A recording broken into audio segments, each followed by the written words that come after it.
ஏற்பாடு. நிகழ்ச்சியிலெல்லாம் முடிச்சுக்கிட்டு ஆளுநர் மாளிகையில் தங்கியிருக்கிறார். அன்றைக்கு இரவு படிக்கிறதுக்கு ஒரு முக்கியமான புத்தகம் அவருக்கு தேவைப்பட்டது. அந்த சமயத்தில் உலக அளவில் ஒரு முக்கியமான பொருளாதாரம் சம்பந்தமான ஒரு புத்தகம் வெளியாகி இருக்கிற விஷயம் அவருக்கு தெரியும். அந்த புத்தகம் மெட்ராஸுக்கு வந்திருக்குமா, அது இங்கே கிடைக்குமா அப்படின்னு விசாரிச்சிருக்கிறார் நேருஜி. அவர் இப்படி கேட்ட உடனே அங்கே இருந்தவங்கெல்லாம் ரொம்ப பரபரப்பாக செயல்பட ஆரம்பிச்சிட்டாங்க. முக்கியமான இடங்கள்ல எல்லாம் விசாரிச்சிருக்கிறாங்க, அந்த புத்தகம் உங்ககிட்ட இருக்கான்னு. சென்னையில் உள்ள கன்னிமாரா நூல் நிலையத்துக்கு எப்படியும் அந்த புத்தகம் வந்திருக்கணும் அப்படின்னு ஒரு நம்பிக்கை. அங்கே விசாரித்தாங்க. அந்த புத்தகம் 2 நாளைக்கு முன்னாடி தான் அங்கே வந்திருக்குது அப்படிங்கிற விஷயம் தெரிஞ்சுது. உடனே எல்லோரும் அங்கே ஓடினாங்க. அவங்களுக்கு இன்னொரு சந்தேகம், புத்தகம் வந்திருக்கு சரி, அது இந்த சமயத்தில் வேறு யாரும் படிக்கிறதுக்கு எடுத்துகிட்டு போயிருக்கக்கூடாதே அப்படிங்கிற சந்தேகம் இருந்தாலும் மனசுக்குள்ளே ஒரு தைரியம். இப்படி ஒரு புத்தகம் வெளிவந்திருக்கிற விஷயமே நேருஜி சொல்லி தான் நமக்கே தெரியும். அதுவும் இல்லாமல் உலக பொருளாதாரம் சம்பந்தமான ஏதோ ஒரு புத்தகம் அது. அதை போய் இந்த நேரத்தில் அவ்வளவு ஆர்வமாக யார் எடுத்துகிட்டு போயிட போகிறாங்க அப்படிங்கிற தைரியம். இந்த தைரியத்தோடு அந்த நூல் நிலையத்துக்கு ஓடினாங்க. புத்தகத்தை தேடினா அது கிடைக்கல, யாரோ எடுத்துகிட்டு போயிருக்கிறாங்க. நேருவுக்கு மட்டுமே தெரிஞ்சிருந்த அந்த புத்தகம் பற்றின விஷயம் சென்னையில் வேற ஒருத்தருக்கும் தெரிஞ்சிருக்குது. உடனே எல்லாரும் பரபரப்பாக அந்த அதுக்குன்னு இருக்கிற ரிஜிஸ்டர் இருக்குல்ல, பதிவேடு, அதை புரட்டி பார்க்குறாங்க யார் எடுத்துகிட்டு போகிறாங்கன்னு தெரிஞ்சுக்கிறதுக்காக. எடுத்துகிட்டு போனவங்க அதில் கையெழுத்து போட்டிருப்பாங்கல்ல, அதை பார்த்து யாருன்னு தெரிஞ்சுக்கலாம் அப்படிங்கிறதுக்காக தான் அதை புரட்டுறாங்க. அதோ அந்த புத்தகத்தோட பேர் பக்கத்தில் அதை எடுத்துக்கிட்டு போனவங்க கையெழுத்து உத்து பார்க்குறாங்க எல்லாரும். அதில் போட்டிருக்குது பேர் CN அண்ணாதுரை அப்படின்னு எழுதியிருந்தது. அவர் தான் பேரறிஞர் அண்ணா. நேரு படிக்க விரும்பின ஒரு புத்தகத்தை அதே நேரம் படிக்க விரும்பின இன்னொரு தலைவர் இவர். படிக்கிறதுல அவருக்கு இருந்த ஆர்வத்தை நாம் தெரிஞ்சுக்கணும்னா அதுக்கு எவ்வளவோ சம்பவங்கள் இருக்குது. கடைசி காலத்தில் அவர் அடையாறு மருத்துவமனையில் படுத்திருக்கிறார். அவருக்கு ஒரு முக்கியமான அறுவை சிகிச்சை செய்ய வேண்டியிருக்குது அவசரமாக. அமெரிக்காவிலேருந்து டாக்டர் மில்லர் வந்திருக்கிறார். அவர்கிட்ட கேட்குறார், டாக்டர் நாளைக்கே அறுவை சிகிச்சை செய்ய போகிறீங்களா அப்படின்னு. ஆமாங்கிறார் டாக்டர் மில்லர். நாளைக்கு மறுநாள் செஞ்சுக்கிறேனே அப்படின்னாரான் அண்ணா. ஏன் ஏதாவது நாள் பார்க்குறீங்களான்னு கேட்டிருக்கார். இல்லை, ஒரு புத்தகத்தை படிச்சுக்கிட்டு இருக்கிறேன், அதை நாளைக்குள்ளே முடிச்சிருவேன், அதுக்கப்புறம் நான் இறந்தாலும் கவலை இல்லை அப்படின்னாரான் இவர். அவர் தான் அறிஞர் அண்ணா. சங்ககால நூல்கள்லேருந்து சமீபத்தில் வந்த நூல்கள் வரைக்கும் எல்லாம் அவர் படிச்சிருக்கிறார். ஒரு திருமண விழாவில் அவர் பேசும்பொழுது சொன்ன விஷயம் இது. சங்க காலத்தில் காதலியை மணக்க விரும்புகிறவனுக்கு அவனுடைய தந்தை வீர சோதனைகள்லாம் வைப்பார். போய் புலிப்பல் கொண்டுக்கிட்டு வா, அப்போ தான் என் பொண்ணை கொடுப்பேன் அப்படின்னு சொல்லுவார். காதலன் உடனே காட்டுக்கு போவான், ஒரு புலியை கொன்று அதனுடைய பல்லை கொண்டுக்கிட்டு வருவான். அதை வீர பதக்கத்தில் பதிச்சு அவனுக்கு மாமனார் சூட்டுவார் கல்யாண சமயத்தில். இப்போலாம் காதலன் கிட்ட அப்படி சொல்ல முடியாது. இப்போலாம் காதலன்கிட்ட காட்டுக்கு போய் புலிப்பல் கொண்டுக்கிட்டு வான்னு யாராவது சொன்னால் புலி தான் மாப்பிள்ளையாக வந்து சேரும் அப்படின்னார். ஒரு விவசாயி விதைக்கிறதுக்காக வயல்வெளி பக்கம் போகிறார். விதைகளை அள்ளி வீசினார். அப்போ என்ன ஆச்சுன்னா, சில விதைகள் பாதை ஓரத்தில் விழுந்தது, சில விதைகள் முள் செடிகள் மண்டி இருந்த புதருக்கு இடையில் விழுந்தது, சில விதைகள் நல்ல நிலத்தில் விழுந்தது. பாதை ஓரத்தில் விழுந்த விதை என்ன ஆச்சுன்னா, அதெல்லாம் பறவைகள் கண்ணில் போட்டுவிட்டுது. உடனே உட்காந்து கொத்தி தின்னுட்டு போட்டுது. அதிகமாக மண் இல்லாத பாறை பகுதியில் விழுந்த விதையெல்லாம் லேசாக வேர் விட்டு முளைக்க ஆரம்பிச்சிது. அதுக்கப்புறம் வேர் கீழேயும் ஆழமாக போக முடியல, மேலேயும் சூரிய வெப்பம் அதிகம் தாங்க முடியல, எல்லாம் காஞ்சி கருகி போட்டுது. புதர் பகுதியில் சில விதைகள் விழுந்தது இல்லையா, முள் செடிகள் காடாக மண்டி போயிருந்தது. அதனால் முளைச்சி வர்ற செடிக்கு நெருக்கடி அதிகமாக போட்டுது, சரியாக வளர முடியல, விளைச்சலும் சரியாக இல்லை. நல்ல நிலத்தில் விழுந்த விதைகள் மட்டும் நல்லா முளைச்சிது, நல்லா வளர்ந்தது, விளைச்சலும் பிரமாதமாக இருந்தது. இந்த கதையை சொல்லிவிட்டு கேட்க செவியுள்ளோர் கேட்கட்டும் அப்படிங்கிறார் இயேசு பெருமான். ஆமாம், இயேசு கடலில் நின்ற படகு ஒன்றில் உட்காந்துருக்கிறார். கடற்கரையில் ஏராளமான மக்கள் உட்காந்துருக்கிறாங்க. அந்த சமயத்தில் தான் இயேசு ஓமைகள் மூலமாக மக்களுக்கு பல உண்மைகளை சொல்லிகிட்டு இருக்கிறார். மக்கள் அந்த கதையை கேட்டுட்டு ஒன்றும் புரியாமல் முழிக்கிறாங்க. அதை கவனித்த இயேசு அந்த ஓமையை விளக்க ஆரம்பித்தார். இதில் அந்த விதைக்கிறவர் தான் இறைவன். அவருடைய வார்த்தைகளை விதைக்கிறார். அந்த வார்த்தைகளை கேட்கிற மக்கள் அந்த விழுந்த விதைகள் மாதிரி 4 வகையானவர்கள். சில பேர் பாதை ஓரத்தில் விழுந்த விதைகள் மாதிரி இறைவன் வார்த்தைகளை அவங்க கேட்குறாங்க. ஆனால் தீய எண்ணங்கள் செய்கைகள் மூலமாக விதைக்கப்பட்ட வார்த்தைகள் அழிஞ்சு போடுது. இறைவன் வார்த்தைகளை கேட்ட உடனே மகிழ்ந்து போய் உடனே சில பேர் அதை ஏற்றுக்கிறாங்க. இவங்கெல்லாம் அந்த பாறை பகுதியில் விழுந்த விதைகள் மாதிரி. அதனால் இவங்கெல்லாம் வேறு இல்லாதவங்க. கொஞ்ச காலத்துக்கு இறை வார்த்தைகளுக்கு கீழ்ப்படிந்து நடப்பாங்க. அதனால் ஏதாவது இடைஞ்சல் ஏற்பட்டால் உடனே தடுமாறுவாங்க. தங்கள்கிட்ட இருக்கிற நல்ல பண்புகளை விட்டுட்டு பாவ வழிகளுக்கு போயிடுவாங்க. முள் செடிகளுக்கு இடையில் விழுந்த விதைகள் மாதிரி உள்ளவங்க யாருன்னா, இவங்களுக்கு உலக கவலை உண்டு, செல்வத்தின் மீது மயக்கம் உடையவர்கள். உலக ஆசைகள் இவங்களுக்குள்ளே பூந்துடுறதுனால அங்கே இருக்கிற நல்ல பண்புகள் மறைஞ்சு போயிடுது. அதனால் அவங்களும் உபயோகம் இல்லாதவங்களாக ஆயிடுறாங்க. நல்ல மனிதர்கள் நல்ல நிலத்தில் விழுந்த விதைகளுக்கு ஒப்பானவர்கள். இவங்க இறை வார்த்தையை கேட்குறாங்க, அதை ஏற்றுக்கிறாங்க, அவங்களும் நல்லபடியாக வாழுறாங்க, அடுத்தவங்களுக்கும் உபயோகமாக இருப்பாங்க. இதுதான் இயேசு சொன்ன விளக்கம்.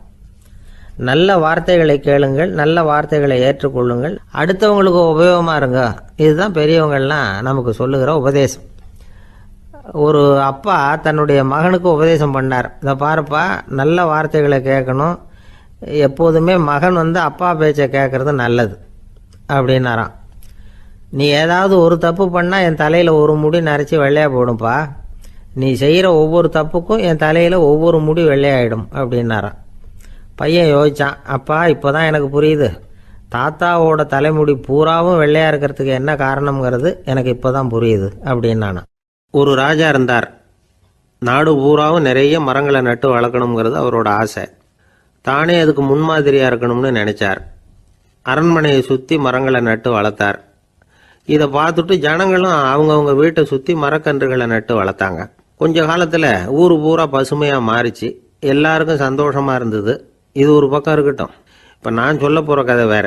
அதாவது அந்த ராஜா ஒரு நாள் தன்னுடைய அரண்மனையை சுற்றி இருக்கிற விதவிதமான மரங்களை எல்லாம் போய் பார்த்தார். எப்படி இருக்கிறீங்க அப்படின்னு ஒவ்வொரு மரத்துக்கிட்டையும் விசாரிச்சாராம். எந்த மரமும் சந்தோஷமாக இருக்கிறதா தெரியல. அது அதுக்கும் மனசில் ஒரு குறை. முதல்ல ஆலமரத்துக்கிட்ட போனார். அது சொல்லிச்சு, மண்ணா, நான் நல்லா பெருசாக வளர்ந்துருக்கிறேன், அடர்த்தியாக இருக்கிறேன், கிளையெல்லாம் 4 பக்கமும் நல்லா படர்ந்து தான் இருக்குது, இருந்தாலும் எந்த பிரயோஜனமும் இருக்கிறதா தெரியல எனக்கு. என்னுடைய பழம்லாம் ரொம்ப சின்னதாக இருக்குது, என் கண்ணுக்கு சரியாக புறப்பட மாட்டேங்குது. நான் இருக்கிற சைஸுக்கு என்னுடைய கிளையில் இருக்கிற பழம்லாம் எவ்வளவு பெருசாக இருக்கணும், அது இத்தினூண்டு இருக்கிறது எனக்கு பெரிய அவமானமாக இருக்குது. இப்படி இங்கே நின்றுக்கிட்டு இருக்கிறதே ரொம்ப கூச்சமாக இருக்குது. ஒரு நல்ல புயல் வந்ததுன்னா பேசாமல் சாஞ்சு விடலாமான்னு பார்க்குறேன் அப்படின்னு புலம்புது ஆலமரம். சரி இருக்கட்டும்னு நினச்சிக்கிட்டு ராஜா அடுத்தபடியாக ஒரு அத்தி மரத்துக்கிட்ட போனார். அதுவும் புலம்ப ஆரம்பிச்சுட்டுது. நான் கூட பெரிய மரம் தான், இல்லை இலையெல்லாம் அழகாக தான் இருக்குது, பழம் அழகாக இருக்குது, இருந்தாலும் உள்ள விஷயம் இல்லையே, அத்தி பழத்தை புட்டு பார்த்தா அத்தனையும் சொத்த அப்படின்னு பழமொழியே உண்டாயிட்டுதே, இப்படி ஒரு கெட்ட பேரோடு நான் இருக்கணுமா அப்படின்னு புலம்புது அது. சரி இது இருக்கட்டும் அப்படின்னு சொல்லி அடுத்தபடியாக வேப்ப மரத்துக்கிட்ட போனார். அது தன்னுடைய வேதனையை வெளியிட்டது. எனக்கு எவ்வளவோ மருத்துவ குணங்கள்லாம் இருக்கிறதா சொல்லிக்கிறாங்க, இருந்தாலும் என்ன பிரயோஜனம், என்னுடைய பழத்தை மனிதர்கள் யாரும் விரும்பி சாப்பிட்றது இல்லையே அப்படின்னுது. ராஜா அடுத்தாப்புல இருந்து ஒரு பனை மரத்துக்கிட்ட போனார். நான் நல்லா உயரமாக தான் வளர்ந்துருக்கிறேன், மற்ற மரங்கள்லாம் என்னை அண்ணாந்து தான் பார்க்கணும், இருந்தாலும் என்கிட்ட நிழலுக்காக யாரும் ஒதுங்கிறது இல்லையே அப்படின்னுது. என்ன இது எல்லா மரமும் இப்படி திருப்தி இல்லாமல் இருந்துகிட்டு இருக்குதே அப்படின்னு நினச்சிக்கிட்டே ராஜா அடுத்தபடியாக அங்கே இருந்த ஒரு பைன் மரத்துக்கிட்ட போனார். அழகாக உயரமாக பசுமையாக தான் இருந்தது, ஆனால் பழமோ பூவோ கிடையாது. அதை நினச்சி அது வருத்தப்பட்டுக்கிட்டு இருக்குது. ஓக் மரம் அது ஒன்று நின்றுட்டு இருந்தது. அது என்ன சொல்லிச்சுன்னா, இலையுதிர் காலத்தில் என் மேலே இருக்கிற எல்லா இலைகளும் உதிர்ந்து போடுது, முடி கொட்டின மனிதர்கள் மாதிரி மொட்டையாக நான் நிற்க வேண்டி இருக்குது, என்ன வாழ்க்கை இது அப்படின்னு சொல்லி அழுத்துக்கிட்டது. சரி புளிய மரம் என்ன சொல்லுது பார்ப்போம்னு அதுகிட்ட போனால், என்னுடைய நிழலில் யாருமே தங்க மாட்டாங்க, உடம்புக்கு சூடுன்னு ஒதுங்கி போயிடுவாங்க, அடிமரத்தை பார்த்தீங்கன்னா பட்டையெல்லாம் உறிஞ்சி பார்க்கறதுக்கே கேவலமாக இருப்பேன் அப்படின்னுது அது. முருங்கை மரம் என்ன சொல்லிச்சு தெரியுமா, என்னுடைய இலை காயெல்லாம் சாப்பிட்றவங்களுக்கு சத்து கொடுக்கறது வாசம்தான், ஆனால் என் உடம்புல சத்தே கிடையாது, கொஞ்சம் வேகமாக காற்று அடிச்சதுன்னா முறிஞ்சி விழுந்துடுறேன், என்ன வாழ்க்கை இது அப்படின்னு சொல்லி அது வருத்தப்பட்டது. ராஜா யோசனை பண்ணார், என்ன இது மரங்கள் பூமியின் வரங்கள்னு சொல்கிறோம், மழை பெய்யறதுக்கு அதுதான் காரணம், பூமி செழிப்பாக இருக்கிறதுக்கும் அதுதான் காரணம், வீடு கட்டுறதுக்கு மரம், நாற்காலி செய்ய உபயோகப்படுத்துறதுக்கும் அதுதான் உபயோகப்படுது, மனுஷனுக்கு வேண்டிய ஆகாரங்களையும் கொடுக்குது, இப்படிலாம் இருந்தும் எல்லா மரமும் நிம்மதி இல்லாமல் இருந்துகிட்டு இருக்குதே அப்படின்னு நினைச்சார். அப்போ அங்கே இருந்த ஒரு மகிழ மரம் அவர் கண்ணில் பட்டுது. அந்த மரம் மட்டும் கொஞ்சம் நிம்மதியாக மகிழ்ச்சியாக இருக்கிறது மாதிரி தெரிஞ்சுது. உடனே ராஜா அதுகிட்ட போனார். உனக்கு மனசில் எதுவும் குறை இல்லையான்னு கேட்டார். இல்லை, நான் சந்தோஷமாக தான் இருக்கேன்னு அந்த மகிழ மரம். அப்படியான்னு ஆச்சரியமாக கேட்டார் ராஜா. ஆமாம் மன்னா, இந்த இடத்துல நீங்கள் ஒரு முருங்கை மரத்தையோ வேப்ப மரத்தையோ கூட நட்டிருக்கலாம். ஆனால் இந்த இடத்துல நடுறதுக்கு என்ன தேர்ந்தெடுத்திருக்கிறீங்க, அதுவே எனக்கு பெருமை, அதுவே எனக்கு திருப்தி அப்படின்னு தான் மகிழ மரம். மகிழ மரம் சாதாரணமாக தான் இருக்கும். இளம் மஞ்சள் நிறத்தில் பூக்கள், அது காய்ந்தும் மனம் வீசும். மகிழ மரம் மாதிரி மன திருப்தியோடு வாழறதுக்கு நாம் கற்றுக்கணுமா. நாம் இந்த உலகத்தில் ஒரு நாயாவோ நரியாவோ கூட பிறந்திருக்கலாம். மனுஷனாக பிறந்திருக்கிறோம், அதுவே பெருமை தானே. இந்த நிறைவு தான் மகிழ்ச்சியின் ரகசியம். ஒரு பையன் அப்பா கிட்ட போய், அப்பா, நீங்கள் இந்த உலகத்தில் ஒரு மனுஷனாக பிறந்தது என்னோட அதிர்ஷ்டம் நானா. ஏண்டா அப்படி சொல்கிறேன்னு இருக்கார் அப்பா. நீங்கள் ஒரு கரடியாக பிறந்திருந்தா இந்நேரம் நானும் ஒரு கரடி குட்டியாக தானே இருந்திருப்பேன் அப்படின்னு நானா பையன். துருக்மேனியாவில் அஷ்காபாத் அப்படின்னு ஒரு நகரத்தில் ஒரு புவியியல் விஞ்ஞானி இருந்தார். அவர் ஒரு நாய்க்குட்டி வளர்த்தார். ஒரு நாள் முன்னிரவு நேரம் ஒரு மேஜைக்கு முன்னாடி உட்காந்து அந்த விஞ்ஞானி ஏதோ கணக்கு போட்டுக்கிட்டு இருக்கிறார். அவருக்கு ஒரு சின்ன பெண் குழந்தை, அது தொட்டிலில் தூங்கிட்டு இருக்குது. அந்த நாய்க்குட்டியும் ஒரு மூலையில் படுத்து அது பாட்டுக்கு தூங்கிட்டு இருந்தது. ஒரே அமைதி. அந்த நேரத்தில் திடீர்னு அந்த நாய்க்குட்டி துள்ளி எழுந்திரிச்சிது. நேராக குழந்தைகிட்ட ஓடிச்சு. அந்த குழந்தைய அது போட்டிருந்த ட்ரெஸ்ஸோடு சேர்த்து கவ்வி தூக்குச்சு. தூக்கிக்கிட்டு வாசல் பக்கம் ஓடிச்சு. நாய்க்குட்டி குழந்தைய கவ்வி தூக்க முடியுமாங்கிற சந்தேகம் உங்களுக்கு இல்லையா? நீங்கள் நம்மூர் நாய்க்குட்டியவே பார்த்து பழக்கப்பட்டிருக்கீங்க, அதனால் நம்புறதுக்கு சிரமமாக இருக்கும். அந்த ஊர்லெலாம் அது ரொம்ப ஸ்ட்ராங்காக இருக்கும், ஒரு ஏதோ கண்ணுக்குட்டி மாதிரி இருக்கும். விஞ்ஞானி அதை பார்த்துட்டார். உடனே அந்த நாய்க்கு வெறி பிடிச்சிட்டுதுன்னு முடிவு பண்ணிவிட்டு தன்னோட கை துப்பாக்கி எடுத்துக்கிட்டு ஓடி வந்தார். அவர் வெளியில் நாய்க்குட்டி எங்கே அப்படின்னு பார்த்து தேடுறார். அந்த நேரத்தில் அந்த வீடு இடிஞ்சு விழுது. காரணம் பூமி அதிர்ச்சி. இப்படி பூமி அதிர்ச்சி உண்டாக போகுதுங்கிறது அந்த நாய்க்குட்டிக்கு முன்னாடியே தெரிஞ்சு போச்சு. அதுதான் குழந்தைய தூக்கிட்டு வெளியில் ஓடி வந்திருக்குது. அது மூலமாக அந்த குடும்பத்தையே காப்பாற்றிருக்குது அந்த நாய்க்குட்டி. இந்த சம்பவம் நடக்கிறதுக்கு 3 நாளைக்கு முன்னாடியே சில பிராணிகளுக்கு இப்படி நடக்க போகுதுங்கிறது தெரிஞ்சிருக்குதான். ஆமாம், அந்த நகரத்தில் 3 நாளைக்கு முன்னாடியே பாம்பு, பல்லி இதெல்லாம் அது தங்கியிருந்த வலையை விட்டு வெளியில் ஓடி வந்துட்டுது. அதே மாதிரி அங்கே இருந்த புறாவெல்லாம் பறந்து போயிடுச்சான்.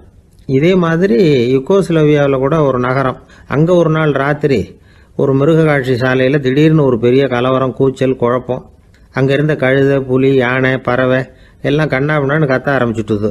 நீர் யானை அதுக்குன்னு போட்டிருந்த தடுப்பையே தாண்டி குதித்து வெளியில் வந்துட்டுதான். மறுநாள் தான் எல்லாருக்கும் விஷயம் புரிஞ்சுது. அடுத்த நாள் காலையில் அங்கே பூமி அதிர்ச்சி உண்டாயிட்டுது. இப்போ பாருங்க, அதாவது மனுஷனை போய் தீர்க்க தரிசி அது இதுன்னு சொல்லிட்டு இருக்கிறோம். இவனை விட அது பரவாயில்லைன்னு தோணுது. அதாவது மிருகங்கள் ஒன்று நடக்க போகுதுங்கிறத முன்னாடியே புரிஞ்சுக்குதே. சரி, இதெல்லாம் எப்படி அது முன்கூட்டி புரிஞ்சுக்குது? அதுதான் படைப்பு ரகசியம். அதை கண்டுபிடிக்கிறதுக்கு தான் மனுஷன் ஆராய்ச்சி பண்ணிகிட்டு இருக்கிறான். விஞ்ஞானிகளோட ஆராய்ச்சியெல்லாம் ஒரு பக்கம் இருக்கட்டும், வீட்டுக்குள்ளேயே சில ஆராய்ச்சி பண்ணி பாருங்களேன். இப்போ சில யோசனை சொல்லி அதை சோதனை பண்ணி பாருங்க அப்படின்னு ஒருத்தர் சொன்னாராம். அதாவது இப்போ மழை வருமா வராதா அப்படின்னு தெரிஞ்சுக்கணுமா, உடனே ஒரு பூனைக்குட்டி பின்னாடியே மெதுவாக போய் அது என்ன செய்யுதுன்னு கவனித்து பார்க்கணும். பூனைக்குட்டி தன்னோட பாதத்தினால சுகத்தில் அப்படி கீறிக்கிட்டு இருக்கும். அப்படி கீறினா கண்டிப்பாக மழை வரும். சில சமயம் பூனைக்குட்டி அப்படியே மல்லாந்து படுத்துக்கிட்டு பாதத்தை உயர தூக்கும், அப்படியும் புரளும். இப்படி செஞ்சதுன்னா அன்னைக்கும் மழை இருக்காது. அதனால் முன்னாடி இருந்தது மழை வர்றதுக்கு அறிகுறி, இது மழை இல்லைங்கிறதுக்கு அறிகுறி. பறவைகள், பிராணிகள் இதுகளோட நடவடிக்கைகளை பார்த்துட்டு அதையெல்லாம் அடிப்படையாக வச்சு தான் காலநிலையை கண்டுபிடிக்கிற கருவிகளை கண்டுபிடிச்சிருக்கிறாங்க. வாத்து இருக்குல்ல, சில சமயம் தன்னோட அழகை தன்னோட இறகுகளில் அப்படியே புதைச்சிக்கும். அப்படி செஞ்சால் குளிர்காலம் வரப்போகுதுன்னு அர்த்தம். பருவநிலை குளிராக மாறப்போகுதுங்கிறதுக்கு இதுதான் அறிகுறி. சிட்டுக்குருவி இருக்குதுல்ல, அதெல்லாம் புழுதியில் உழுந்து புரளும், சிறகுகளை படபடன்னு அடிச்சுக்கும். அப்படி செஞ்சால் மழை வரப்போகுதுன்னு அர்த்தம். ஒன்று மட்டும் நாம் நல்லா தெரிஞ்சுக்கணும், இயற்கையின் சீற்றம்னு சொல்கிறோம் இல்லையா, இயற்கை ஏன் நம்ம மேலே கோவப்படுது? இயற்கையை நாம் அனுசரித்து போகிறதில்ல, அதனால் கோவப்படுது. காடுகளை அழிக்கப்படாது, விலங்குகளை கொல்லக்கூடாது, இயற்கை ஏற்படுத்தி வச்சிருக்கிற சமநிலையை கெடுக்கக்கூடாது. அதை புரிஞ்சுக்கிட்டு வாழ்ந்தோம்னா பூமியும் நடுங்காது, நாமளும் நடுங்க வேண்டிய அவசியம் இருக்காது. ஒருத்தர் இருந்தார், சாராய கடைக்கு போனாராம், நிறைய சாப்பிட்டார். அப்புறம் சொன்னார், இது ரொம்ப அற்புதமான சரக்கு போல் இருக்குது. உள்ளே போன உடனே இந்த பூமியே நடுங்கிறது மாதிரி இருக்குது எனக்கு அப்படின்னாராம். இதுக்கு கடைக்காரர் சொல்லியிருக்கார், நீங்கள் சாப்பிட்டது வெறும் பச்சை தண்ணி தாங்க, இப்போ ஏற்பட்டிருக்கிறது நிஜம் பூமி அதிர்ச்சி அப்படின்னாராம். பக்தின்னு சொல்கிறோம் இல்லையா, அது வந்து 3 வகைப்படும் அப்படிங்கிறார் ஒரு பெரியவர். அது என்ன 3 வகைன்னா, தெய்வ பக்தி, அடியார்கள் பக்தி, குரு பக்தி.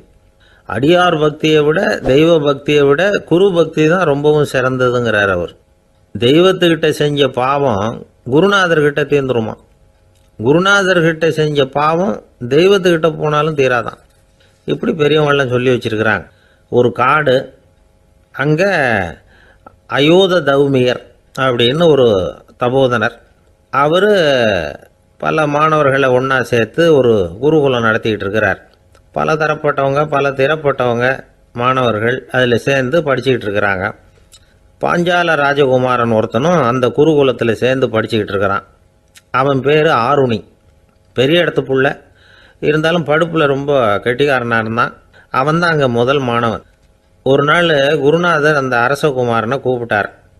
நம்ம குருகுலத்துக்கு சொந்தமான வயலில் தண்ணீர் பெருகி வெள்ளம் வந்து பயிரை வந்து அழிக்குதான், அதனால் நீ போய் மடையை அடைச்சிட்டு வந்துரு அப்படின்னார்.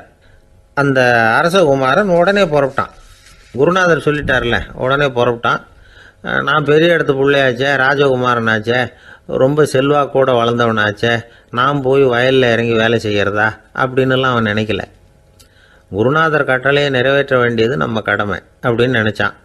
உடனே ஒரு மண்வெட்டியை தூக்கி தோளில் வச்சுக்கிட்டு புறப்பட்டு போயிட்டான். வயலுக்கு போனான். பார்த்தான், தண்ணி கரையை உடச்சிக்கிட்டு வயலுக்குள்ளே ஏகமாக பாஞ்சிக்கிட்டு இருக்குது. இவன் மண்வெட்டியால் களிமண்ணை புல்லோடு சேர்த்து புல் பத்த மாதிரி வெட்டி வெட்டி போட்டான். இருந்தாலும் மடையை அடைக்க முடியல. தண்ணி அதை மீறி வந்துக்கிட்டே இருக்குது.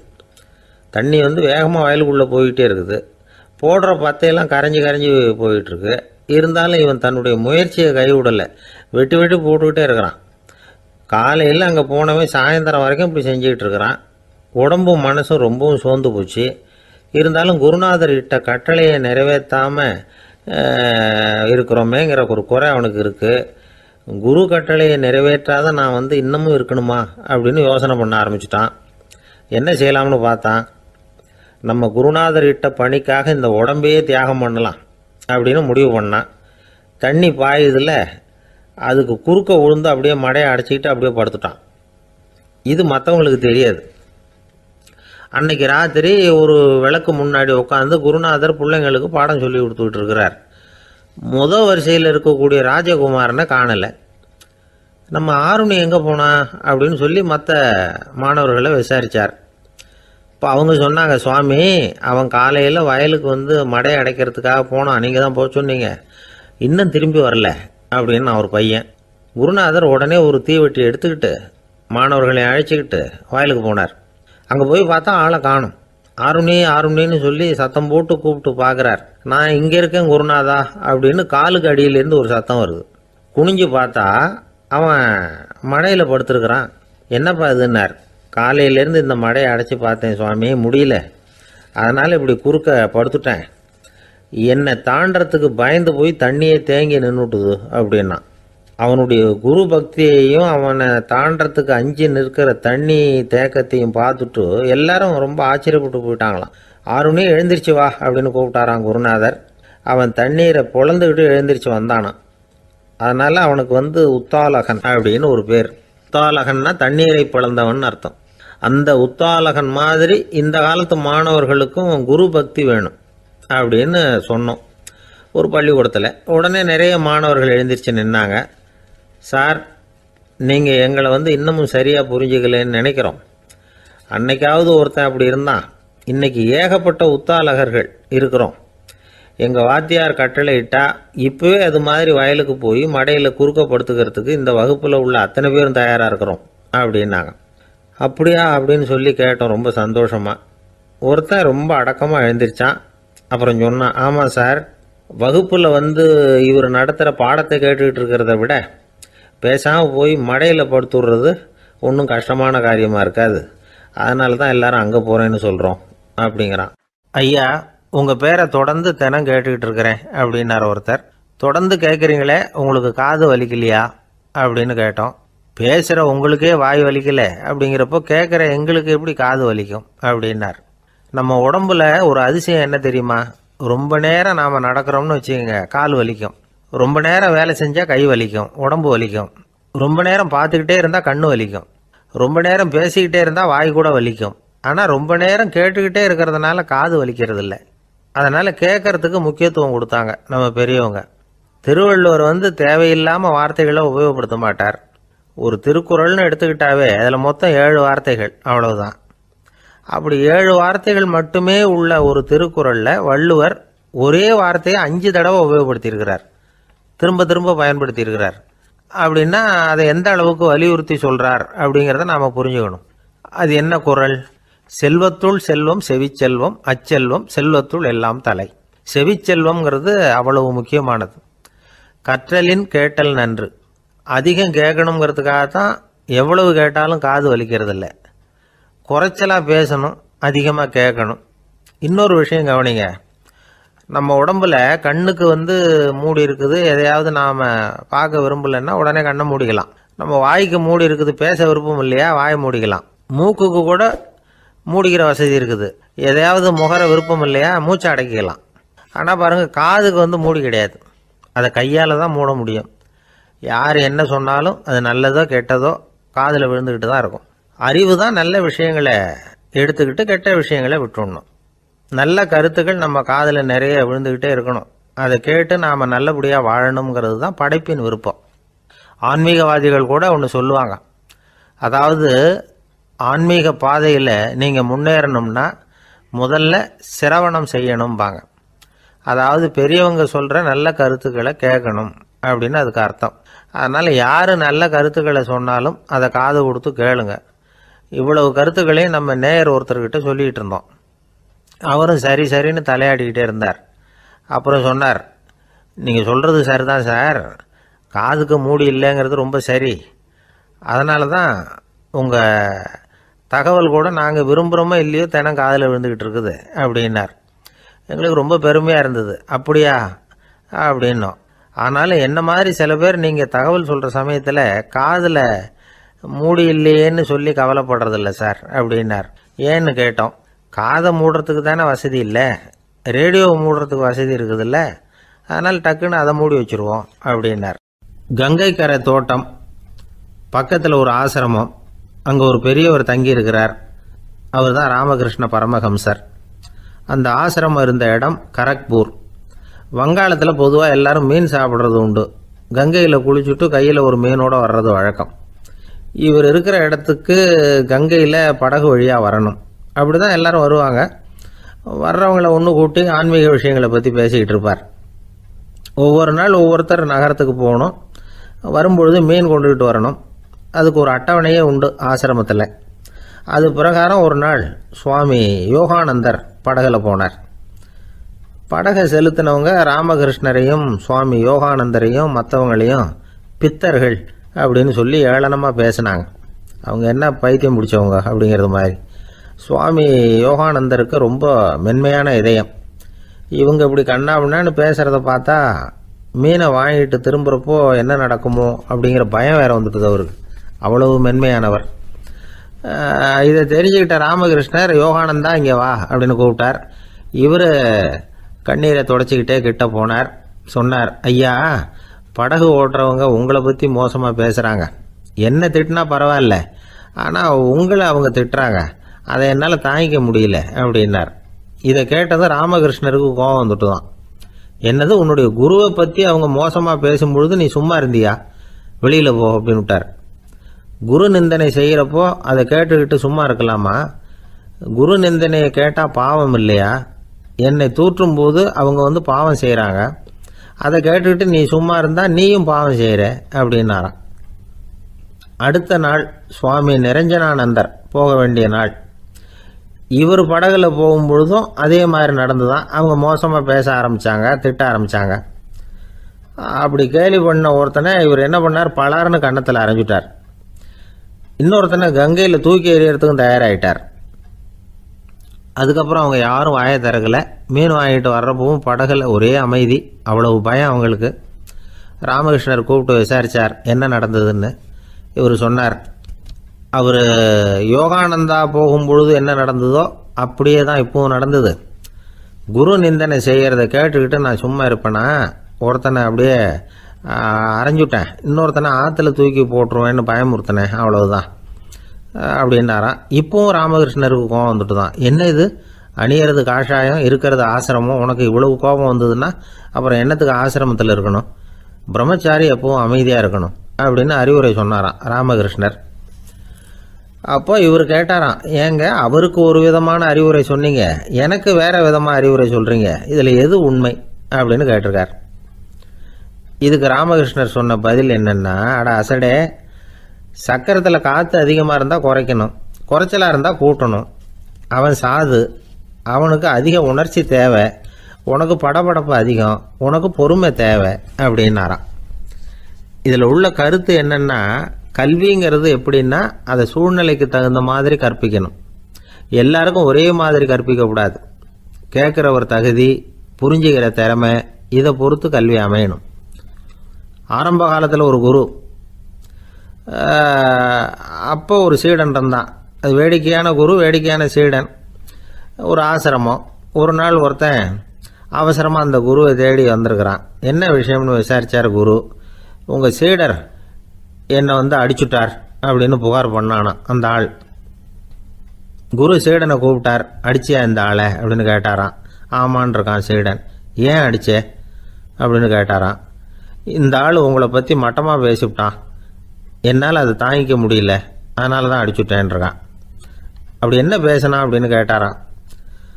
உன்னுடைய குருநாதர் இப்போல்லாம் அர்த்தமில்லாமல் பேச ஆரம்பிச்சுட்டார் அப்படின்னு சொல்லிவிட்டான், அதனால தான் அடிச்சுட்டேன் அப்படின்னு நானான். அதுக்காக அடித்தே அப்படின்னாரான். நான் அதுக்காக அடிக்கலை குருவே, இப்பெல்லாம் நீங்கள் அர்த்தம் இல்லாமல் பேசுகிறதாக அவன் சொல்கிறான், அப்படின்னா இதுவரைக்கும் நீங்கள் அர்த்தத்தோடு பேசினதாகத்தானே அர்த்தம், அது தப்பு தானே, அதனால தான் அடித்தேன் அப்படின்னு நானான். தேசத்து மேலேயும் தாய்மொழி பேர்லையும் செலுத்துகிற அன்புக்கு அபிமானம்னு பேர், தேசாபிமானம்னு சொல்கிறோமே இதுதான். ஒரு கணவன் மனைவி பேரில் காட்டுற அன்புக்கு காதல்னு பேர், கடவுள் பேரில் செலுத்துகிற அன்புக்கு பக்தின்னு பேர். இப்படி அன்புல பல ரகம் இருக்கிறப்போ அதில் உள்ள வித்தியாசம் தெரியாமல் இடம் மாற்றி அன்பு காட்டினா இடைஞ்சல் தான். சரி, இந்த அன்பை பற்றி விஞ்ஞானம் என்ன சொல்லுது தெரியுமா? இதயத்தை பாதுகாக்கிறதுக்கு முக்கியமாக தேவைப்படுற ஒன்று இந்த அன்பு தான்னு சொல்லுது. நெதர்லாந்து விஞ்ஞானிகள் இதை ஆராய்ச்சி பண்ணியே கண்டுபிடிச்சிருக்கிறாங்க. கொஞ்சம் முயல் குட்டிகளை 2 பிரிவாக பிரித்தாங்க. 2 குரூப்புக்கும் கொழுப்பு அதிகமாக உள்ள ஆகாரத்தையே கொடுத்துக்கிட்டு வந்தாங்க. ஆனால் ஒரு குரூப்புக்கு வெறுமன ஆகாரத்தை கொடுத்ததோட சரி, இன்னொரு குரூப் முயல்களுக்கு ஆகாரம் கொடுத்ததோடு நிறுத்திக்கல. அதுக்கு முன்னாடி கூண்டுகளை திறந்து விட்டு முயல்களை கொஞ்ச நேரம் எடுத்து கொஞ்சி விட்டு அதுக்கப்புறமா ஆகாரம் கொடுத்தாராம் ஆராய்ச்சியாளர். இந்த குரூப்புக்கு இதய பாதிப்பு 60% குறைச்சலா இருந்துதான். சில நோயாளிகளுக்கு ஹார்ட் அட்டாக் வந்தாலும் அதை தாங்கிக்கிட்டு குணமாகிற சக்தி அதிகமா இருக்குது. இது எப்படின்னு ஆராய்ச்சி பண்ணி பார்த்துருக்கிறாங்க. அவங்கெல்லாம் மனைவி தன் பேர்ல ரொம்ப அன்பா இருக்கிறதாக நினைக்கிறவங்களா இருக்கிறாங்களாம். இதய நோயாளிகள் பல பேரை சந்திச்சு இதய நோய் ஏற்பட என்ன காரணம்னு கேட்டிருக்கிறாங்க. அவங்க சொன்ன காரணம்லாம் சாப்பாடு சம்பந்தமா இல்லையா, மனைவி அன்பா இல்ல, இப்படிப்பட்ட காரணத்தை தான் சொல்றாங்களாம். அதனால இதயத்தை பாதுகாக்கணும்னு நினைக்கிறவங்க அடுத்தவங்க அன்பா இருக்கிறது மாதிரி பாத்துக்குங்க, அதுதான் முக்கியம். ஒருத்தர் முகம் பூரா பிளாஸ்டரி போட்டுக்கிட்டு வந்தார், ரொம்ப கோபமா. என்னங்க ஆச்சுன்னு விசாரிச்சேன். எல்லாம் உங்களால தான் சார்னார். விவரமா சொல்லுங்களேன். என்ன உங்க தகவலை கேட்டுட்டு ஒரு பூனைக்குட்டியை கையில எடுத்தேன், அன்பா அதை தடவி கொடுக்கறதுக்காக. ஆனா அது முந்திக்கிட்டது, அது என் முகத்தை தடவி கொடுத்துட்டுது, முகம் பூரா நகை கீறல், அதுதான் இப்படி அப்படின்னார். ஒருத்தர் ரொம்ப அவசரமா போயிட்டு இருந்தார். எங்க சார் போறீங்கன்னு கேட்டோம். எனக்கு வேண்டியப்பட்ட ஒருத்தருக்கு குழந்தை பிறந்திருக்கிறதாக செய்தி வந்திருக்கு, அதுதான் ஆஸ்பத்திரிக்கு போயிட்டு இருக்கேன், பார்த்துட்டு வரலாம்னு அப்படின்னார். அப்படின்னா கொஞ்சம் இப்படி உட்காருங்க அப்படின்னோம். சில விவரம்லாம் சொல்கிறேன் கேட்டுட்டு போங்க அப்படின்னோம். உட்காந்தார். அப்புறம் சொல்ல ஆரம்பித்தோம். புதுசாக பிறந்திருக்கிற ஒரு குழந்தைய பார்க்க போகிறதுன்னா அது சாதாரண விஷயம் இல்லை, அதில் ரொம்பவும் கவனமாக நடந்துக்கணும். புது குழந்தைக்கு நோய் சுலபமாக தொற்றும், முக்கியமாக காற்று மூலமாக பரவுகிற நோய்கள் சுலபமாக வந்துடும். அதனால் நமக்கு உடம்பு சரியில்லைன்னா குழந்தைய விட்டு கொஞ்சம் தள்ளியே இருக்கிறது தான் நல்லது. பெரியவங்களை பொறுத்த வரைக்கும் சாதாரணமாக உள்ள ஒரு கிருமி கூட குழந்தைய பொறுத்த வரைக்கும் ரொம்ப மோசமான ஒரு கிருமியாக இருக்கும்.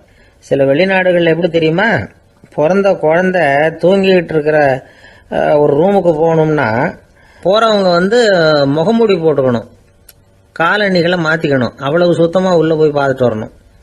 பொதுவாக சில ஆஸ்பத்திரிகளில் பார்த்தீங்கன்னா பார்வையாளர்கள் நேரத்தில் விசிட்டிங் ஹவர்ஸ் தாயை விட்டு குழந்தைய தனியாக பிரித்து வச்சுருவாங்க. எதுக்குன்னு நினைக்கிறீங்க? அந்த நேரம் பல பேர் வருவாங்க போவாங்க, அவங்க கை கால் சுத்தமாக இருக்காது. சுத்தம் இல்லாத கைகள் மூலமாக கிருமிகள் பரவும். சுத்தம் இல்லாத கைன்னா மண்ணு தூசி படிஞ்சிருக்கிற கை மட்டும் தான் அர்த்தம் இல்லை. சாலையில் கையை வீசிக்கிட்டு நடந்து வர்றீங்க, குழந்தைய பொறுத்த வரைக்கும் அது கூட சுத்தம் இல்லாத கை தான். தாயை தவிர மற்றவங்க குழந்தைய தூக்காமல் பார்த்துக்கிறது நல்லது. தாய் கூட அளவோட கொஞ்சிறதோட நிறுத்திக்கணும். புதுசாக ஒரு குழந்தைய பெற்றுருக்கிற பொண்ணுக்கிட்ட மற்ற தாய்மார்கள் ஏதாவது சொல்லிக்கிட்டே இருப்பாங்க. குழந்தைய அப்படி வளர்க்கணும் இப்படி வளர்க்கணும் அப்படின்னு ஏதாவது அட்வைஸ் பண்ணிக்கிட்டே இருப்பாங்க. இப்படி ஓவராக அறிவுரை பண்ணுறது அந்த பொண்ணை குழப்பி விட்டுரும். அதனால் அப்படிலாம் பண்ணக்கூடாது. அந்த பெண்ணே ஏதாவது கேட்டால் கூட டாக்டர் சொல்ல வேண்டிய விவரங்களை எல்லாம் நாமே சொல்லிக்கிட்டு இருக்கக்கூடாது. புதுசாக பிறந்திருக்கிற குழந்தைய மட்டும்தான் இப்படி பார்க்கணும்னு இல்லை. ஒரு நோயாளி குழந்தைய பார்க்க போகிறதுனா கூட ரொம்ப எச்சரிக்கையாக தான் நடந்துக்கணும். ஒரு தின்பண்டமோ விளையாட்டு சாமானோ அந்த குழந்தைக்கு நாம் வாங்கிட்டு போகிறதா வச்சுக்குவோம். அதை நேராக கொண்டுகிட்டு போய் அந்த குழந்தைகிட்டே கொடுக்கக்கூடாது. அதோட அப்பா அம்மா கிட்ட ரகசியமாக கொடுக்கலாம். அவங்க முடிவு பண்ணட்டும் குழந்தைகிட்ட அதை கொடுக்கலாமா வேண்டாமாங்கிறத. அவங்களுக்கு தான் தெரியும் அதோட மனசும் உடம்பும். உங்கள் அக்கறையை காட்டுறதா நினச்சிக்கிட்டு குழந்தை வாயில் எதையும் கொண்டுட்டு போய் போடாதீங்க. போகிறப்போ உங்கள் வீட்டு குழந்தையும் அழைச்சிட்டு போகாதீங்க. இது நோயை வாங்கிட்டு வந்துடும், அல்லது புதுசாக ஒரு நோயை அதுக்கிட்ட கொடுத்துட்டு வந்துடும். என்னதான் உங்களுக்கு பழக்கமான குழந்தையா இருந்தால் கூட அதுக்கு விருப்பம் இல்லைன்னா பேசக்கூடாது. அங்கே போய் அவங்க பள்ளிக்கூடத்தை ஞாபகப்படுத்திட்டு இருக்கக்கூடாது. நோயில் இருக்கிறப்ப ஸ்கூலை பற்றி பேச அது விரும்பாது. ஆஸ்பத்திரியை விட்டு வெளியில் புறப்படுறப்போ குழந்தைகிட்ட சொல்லணும்னு அவசியம் இல்லை. அதோட அப்பா அம்மா கிட்ட சொல்லிவிட்டு புறப்பட்டா போதும். குழந்தை கோபிச்சிக்காது. சமூக சம்பிரதாயத்தை பற்றி அது கவலைப்படுறதில்லை. இப்படி எல்லா விவரமும் நம்ம எதிரில் உட்காந்துருந்தவங்க கிட்ட சொல்லி முடித்தோம். ரொம்ப நன்றி சார் அப்படின்னு சொல்லிவிட்டு அவர் புறப்பட்டார். குழந்தைங்க கொஞ்சம் வளர்கிற வரைக்கும் தான் நாம் எச்சரிக்கையாக இருக்கணும்னு இல்லை, வளர்ந்த பிறகு இன்னும் எச்சரிக்கையாக இருக்கணும். ஒரு பையன் பள்ளிக்கூடத்துலேருந்து திரும்பி வீட்டுக்கு வந்தான். முகம் பூரா நகத்தால் கீறி இருந்தது. அப்பா பார்த்து பயந்துட்டார். யாருடா உன்னை இப்படி பண்ணது அப்படின்னாரு. என் கூட படிக்கிற இன்னொரு பையன். நாளைக்கு உன் கூட பள்ளிக்கூடத்துக்கு வர்றேன், நீ எனக்கு அவனை அடையாளம் காட்ட முடியுமான்னார். அது ரொம்ப சுலபம் நான் பையன். எப்படின்னார் அப்பா. அவன் காதில் ஒன்றை கையோடு எடுத்துகிட்டு வந்திருக்கிறேன், இதோ என் பையில தான் வச்சுருக்கேன் அப்படிங்கிறான் அந்த பையன். அள்ள அள்ள குறையாதது அட்சய பாத்திரம், அது நமக்கு தெரியும், கேள்விப்பட்டிருக்கிறோம். ஆனால் போட போட நிரம்பாத ஒரு பாத்திரம் உண்டு. அது என்ன தெரியுமா? நம்மளில் பல பேர்கிட்ட அந்த பாத்திரம் உண்டு. அதுதான் பேராசை அப்படிங்கிற பாத்திரம். அதை நிறைவு செய்யவே முடியாது. பேராசையை பற்றி சுஃபி இலக்கியத்தில் ஒரு பிரபலமான கதை உண்டாம். அதை ஒரு பெரியவர் எடுத்து சொல்லியிருக்கிறார். ஒரு மன்னர் நகர்வலம் போயிட்டு இருக்கார். ஒரு பிச்சைக்காரன் மன்னர் எதிரில் வரான். பிச்சை போடுங்கிறான். என்னுடைய அமைதியை கெடுக்காதே போங்கிறார் மன்னர். அவன் சிரிக்கிறான். அரசே, உங்களுடைய அமைதி கெடக்கூடிய நிலையில் இருந்தா அதுக்கு பேர் அமைதியே கிடையாது அப்படின்னு நானா. எதிரில் நிற்கிறது வெறும் பிச்சைக்காரன் இல்லை, யோகி அப்படிங்கிறத மன்னர் புரிஞ்சுக்கிட்டார். துறவியே, உங்களுக்கு என்ன வேணும்னாலும் கேளுங்க, கொடுக்குறேன்னாராம். அந்த துறவி மறுபடியும் சிரிக்கிறார். அரசே, உங்களால் முடியாததையெல்லாம் கொடுக்க முடியும்னு சத்தியம் செய்யாதீங்க அப்படின்னார். மன்னருக்கு கோபம் வந்துட்டுது. என்ன இவர் இப்படி சொல்றாரு அப்படின்னு நினைச்சார். நகர் வளத்தை பாதியிலேயே நிறுத்தினார். வாங்க அரண்மனைக்குன்னார். துறவியை அழைச்சிக்கிட்டு அரண்மனைக்கு வந்துட்டார். துறவி தன்கிட்ட இருந்த பிச்சை பாத்திரத்தை நீட்டினார். இது நிறைய எனக்கு பொற்காசுகள் வேணும் அப்படின்னாராம். அவ்வளவுதானா, இது ஒரு பெரிய காரியமா அப்படின்னு கையை தட்டினாராம் மன்னர். ஒரு பெரிய தாம்பாளம் நிறைய பொற்காசுகள் சேர்ந்தது. அதை அள்ளி போட்டார். போட போட அந்த பிச்சை பாத்திரம் நிரம்பவே இல்லை. பொற்காசுகள் போட போட அவ்வளவையும் உள்ள வாங்கிக்கிட்டே இருக்குது. அரசாங்க கஜானாவே காலி ஆயிட்டுது. மூட்டை மூட்டையா பொற்காசுகளை கொட்டி பார்த்துட்டாங்க. அது முழுங்கிக்கிட்டே இருக்குது. கடைசி வரைக்கும் அந்த பிச்சை பாத்திரம் நிரம்பவே இல்லை. அரசர்கிட்ட இருந்த கர்வம் போயிட்டுது. அப்படியே பொத்துன்னு துறவி காலில் விழுந்தார். அப்போ அந்த துறவி சொன்னாராம், மன்னா, இந்த பிச்சை பாத்திரத்தை உங்களால் மட்டும் இல்லை, வேற யாராலையும் நிரப்ப முடியாது. அதுக்கு என்ன காரணம்னா, இது சாதாரண பிச்சை பாத்திரம் இல்லை, பேராசைகளோட வாழ்ந்து செத்து போன ஒரு மனிதனின் மண்டை ஓடுது அப்படின்னாராம். பாருங்க, இதுதான் அந்த சுஃபி இலக்கிய கதை. செத்த பிறகும் நிறைவு இல்லைன்னா அது எப்பேற்பட்ட பேராசையா இருக்கும்னு யோசிச்சு பார்த்துங்க. நம்மளும் ஒருத்தர் கல்யாணம் பண்ணிக்க பொண்ணு பார்த்துக்கிட்டு இருந்தார். அழகு, அறிவு, படிப்பு எதுவும் தேவையில்லை, பணம் மட்டும் இருந்தால் போதும் அப்படின்னு பார்க்குறவங்க கிட்டெல்லாம் சொல்லி வச்சார். ரொம்ப நாளைக்கு அப்புறம் ஒரு பணக்காரர் கிடைச்சார். அவர் சொன்னார், இதை பாருங்க, எனக்கு 20 வயசுல ஒரு மகள், அவளை நீங்கள் கல்யாணம் பண்ணிக்கிட்டா 2 லட்சம் பணம் கொடுப்பேன். 25 வயசுல ஒரு பொண்ணு, அவளை கல்யாணம் பண்ணிக்கிட்டா 2.5 லட்சம் தருவேன். 30 வயசுல ஒரு பொண்ணு இருக்கா, அவளை கல்யாணம் பண்ணிக்கிட்டா 3 லட்சம் தருவேன். என்ன சொல்ற அப்படின்னாராம். இவன் கொஞ்ச நேரம் ஒரு ஊர்ல ஒருத்தர் இருந்தான். ஒரு நாள் காலையில எழுந்திரிச்சான். ஒரு 10 ரூபாய் எடுத்து சட்டை பையில வச்சுக்கிட்டான். கடை தெருவுக்கு புறப்பட்டான். காய்கறி வாங்குறதுக்காக அவன் போறான். காய்கறி சந்தைக்கு போய் சேர்ந்தான். கத்திரிக்காய் 1/4 கிலோ கொடுங்கன்னா கொடுத்தாங்க. காசு கொடுக்கறதுக்காக சட்டை பையில கையை விட்டான். பணத்தை காணும். 10 ரூபாய் சட்டை பையில வச்சுக்கிட்டு தான் வந்தான். அது இப்போ அங்கே இல்லை. வழியில் எங்கேயும் அது விழுந்துட்டு போட்டிருக்கு. அல்லது யாராவது திருடர்கள் தெரியாமல் அதை எடுத்துக்கிட்டு போட்டாங்களா என்னன்னு தெரியல. எப்படியோ 10 ரூபாய் அவன் இழந்துட்டான். கையில் காசு இல்லை. அதனால் கத்திரிக்காயை திருப்பி கொடுத்துட்டு கவலையோட வீட்டுக்கு திரும்பி வந்தான். அதையே நினச்சிக்கிட்டு இருந்தான். அவனுக்கு துக்கம் அதிகமாக போச்சு. அழ ஆரம்பிச்சிட்டான். காய்கறிகள் வாங்கிட்டு வந்து ஆனந்தமாக சமைச்சு சாப்பிட்லாம்னு நினச்சோம். அது முடியாமல் போச்சேங்கிற கவலை அவனுக்கு. அதனால் அதை மறக்கவே முடியல. இது நடந்து கொஞ்ச நாள் ஆச்சு. அதே மனுஷன் இன்னொரு நாள் அதே மாதிரி புறப்பட்டான். பணத்தை எடுத்து பையில் வச்சுக்கிட்டான். காய்கறி சந்தையை நோக்கி போய்கிட்டு இருக்கிறான். இப்போ வழியில் ஒரு ஏழை பையனை பார்த்தான். தம்பி எங்கே போகிற அப்படின்னு கேட்டான். ஐயா, பள்ளிக்கூடத்துக்கு போயிட்டு இருக்கிறேன்னா அவன். சரி, அதுக்கே இவ்வளவு கவலையோடு போயிட்டு இருக்கிற அப்படின்னு விசாரித்தான் அவன். ஐயா, நான் ரொம்ப ஏழை, வீட்டில் வசதி இல்லை, பரீட்சைக்கு பணம் கட்டணும், இன்னைக்கு கடைசி நாள், என்ன செய்யறதுன்னு தெரியலன்னா. இவன் பார்த்தான். தாங்கிட்ட இருக்கிற பணத்தை எடுத்து அந்த பையன்கிட்ட கொடுத்தான். இதை வச்சுக்கோ, உடனே பணத்தை கட்டு, நல்லா படி, பரீட்சை எழுது அப்படின்னு சொல்லிவிட்டு திரும்பி வந்துட்டான். வெறுங்கையோடு திரும்பி வந்தும் வீட்டில் கேட்குறாங்க, எங்கே காய்கறின்னு வழக்கம் போல் கேட்டாங்க. இவன் நடந்ததை சொன்னான். இப்போ வீட்டில் இருந்தவங்க அவங்ககிட்ட ஒரு கேள்வி கேட்டாங்க. ஏங்க, இதே மாதிரி முன்னாடி ஒரு தடவை காய்கறி வாங்க போய் வெறுங்கையோடு திரும்பி வந்தீங்க, இப்போவும் வெறுங்கையோடு தான் திரும்பி வந்திருக்கிறீங்க. ஆனால் முன்னாடி வந்தப்போ வருத்தமாக இருந்தீங்க, இப்போ உங்கள் முகத்தில் வருத்தம் தெரியலையே அப்படின்னு கேட்டிருக்கிறான். அதாவது வீட்டில் இருக்கிறவங்க கேட்டாங்களாம். இப்போ அந்த மனுஷன் யோசிக்க ஆரம்பித்தானான். இந்த 2 நிகழ்வுகளுக்கு என்ன வித்தியாசம்? போன தடவை அவன் பணத்தை இழந்தான், இந்த தடவை அவன் பணத்தை இழந்திருக்கிறான். போன தடவை யாரோ திருடிட்டு போயிட்டாங்க, இந்த தடவை அவனாவே ஒரு பையன் பேரில் இறக்கப்பட்டு எடுத்து கொடுத்துருக்குறான். அன்னைக்கு பணம் போயிட்டுதேன்னு வருத்தமாக இருந்தது, இன்னைக்கு பணம் போனாலும் மனசுக்கு மகிழ்ச்சியாக இருக்குது, நிறைவாக இருக்குது. கொஞ்சம் யோசிச்சு பாருங்கள். பணத்தை இழந்தது மகிழ்ச்சிக்கோ வருத்தத்துக்கோ காரணமாக இருக்க முடியாது. அப்படின்னா வேற எது காரணம்? அன்றைக்கு பணத்தை இழந்துட்டேன்னு அழுதான், இன்றைக்கு பணத்தை இழந்தாலும் மகிழ்ச்சியாக இருக்கிறான்.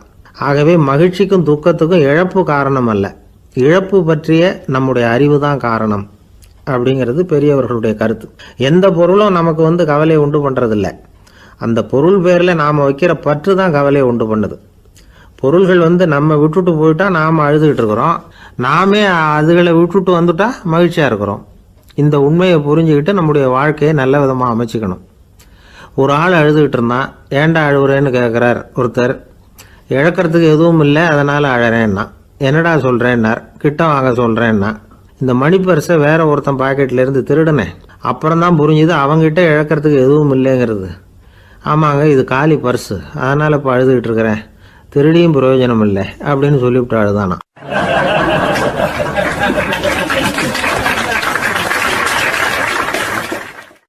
ஒரே ஒரு ஊர், அந்த ஊருக்கு பேர் கொடையாளிப்பட்டி.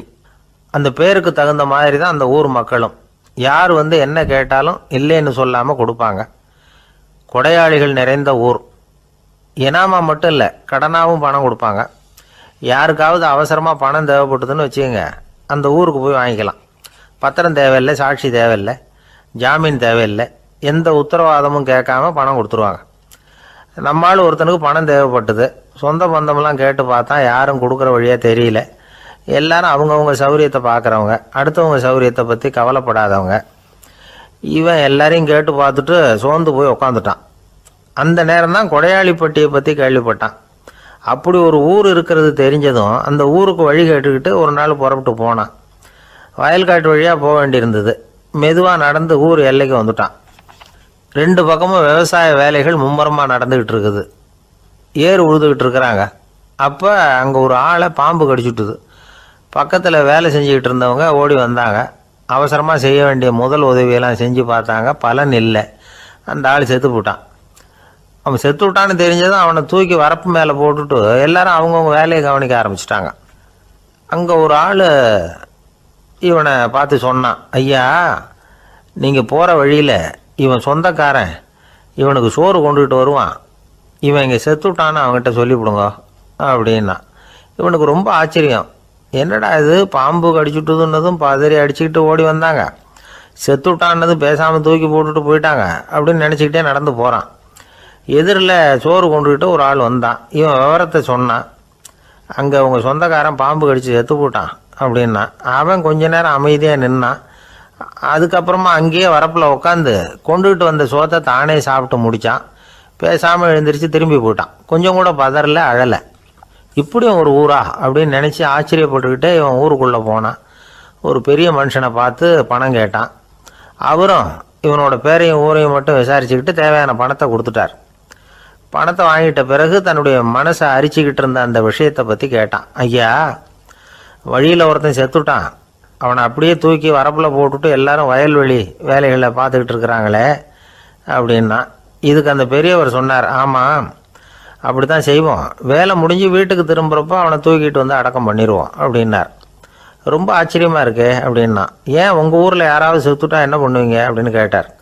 என்ன இப்படி கேட்குறீங்க, எங்கள் ஊரில் எல்லாம் பணத்தை தூக்க விட மாட்டாங்க, ஒப்பாரி வைப்பாங்க, கட்டி புரண்டு அழுது புலம்பி தீர்த்துருவாங்க அப்படின்னா. இவன் பெரியவர் பார்த்தார். அவங்ககிட்ட கொடுத்த பணத்தை லபக்குன்னு பறிச்சுக்கிட்டார். திருப்பி வாங்கிட்டார். இவன் பதறி போய் நிற்கிறான். அவர் சொன்னார், பணத்தையே விட மாட்டேன்னு கட்டுப்பிடிச்சி அழுதா நான் கொடுத்த பணத்தை மட்டும் எப்படி திருப்பி கொடுக்க போகிறேன், போயிட்டு வா அப்படின்னு விரட்டி விட்டாராம். இந்த கதையை நண்பர் ஒருத்தர் சொன்னார்.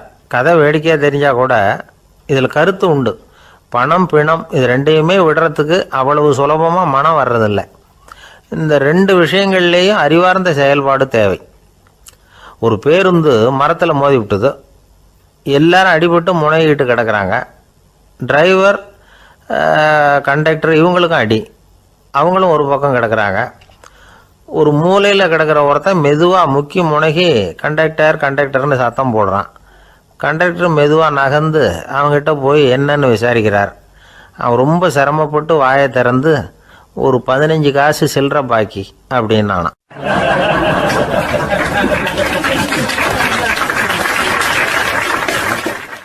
இப்பெல்லாம் நம்ம ஊரில் மாமியார் மருமகள் ஒருத்தர் நல்லா புரிஞ்சுக்கிட்டு நல்ல விதமாக தான் இருக்கிறாங்க பல இடத்துல. அதனால் நான் இப்போ சொல்ல போகிற கதையை கேட்டுவிட்டு இந்த காலத்தில் அவ்வளவு மோசமாக யார் சார் நடந்துக்கிறாங்க அப்படின்னு கேட்டு யாரும் சண்டைக்கு வரக்கூடாது. இன்னொரு உண்மையையும் சொல்லிவிடுறேன். அதாவது இந்த கதையை நமக்கு எழுதி அனுப்பி இருக்கிறதே கொஞ்ச நாளில் மருமகளாகவும் அதுக்கப்புறம் கொஞ்ச காலத்தில் மாமியாராகவும் ஆக போகிற ஒரு நேயர் தான். சரி, இந்த கதைக்கு வருவோம். அதாவது ஒரு சின்ன குடும்பம். அந்த வீட்டில் மாமியார் ஆட்சி. அவங்க வச்சது தான் சட்டம். பிள்ளையாண்டான் எப்படின்னா அம்மா சொல்கிறதையும் கேட்டுக்குவான், மனைவி சொல்கிறதையும் கேட்டுக்குவான். நமக்கு என்னத்துக்கு வம்புங்கிற டைப்பு. மருமகள் பேரில் குறை கண்டுபிடிக்கிறதுலேயே அந்த மாமியாருக்கு ஒரு சுவாரஸ்யம். சின்ன சின்ன விஷயத்துல எல்லாம் குத்தம் கண்டுபிடிச்சிக்கிட்டே இருக்கிறாங்க. பொதுவாக எல்லாரும் எப்படின்னா ஏதாவது ஒரு காரணத்துக்காக சண்டை போட்டுக்கிட்டு இருப்பாங்க. அந்த அம்மா எப்படின்னா ஏதாவது ஒரு சண்டையை போடுறதுக்காக காரணத்தை தேடிக்கிட்டு இருப்பாங்க. அப்படி ஒரு மனசு. அந்த மருமக பொண்ணு பாவம் பயந்து பயந்து ஒவ்வொரு காரியமும் செஞ்சுக்கிட்டு வந்தது. இப்படியே பல வருஷம் ஓடி போட்டுது. அந்த மாமியாருக்கும் ரொம்ப வயசாகிட்டுது. இருந்தாலும் அந்த பழைய சுபாவம் மட்டும் மாறவே இல்லை. திடீர்னு ஒரு நாள் பக்கவாதம் வந்து அந்த அம்மாவுக்கு ஒரு பக்கம் கை கால் இழுத்துக்கிட்டுது. வாய் சுத்தமாக பேச முடியாமல் போயிட்டுது. சத்தம் மட்டும் வரும். ஒரு பக்கத்து கை காலை அசைக்க முடியும். பேசுகிறதெல்லாம் கையால் தான், அதாவது கை சைகையால்.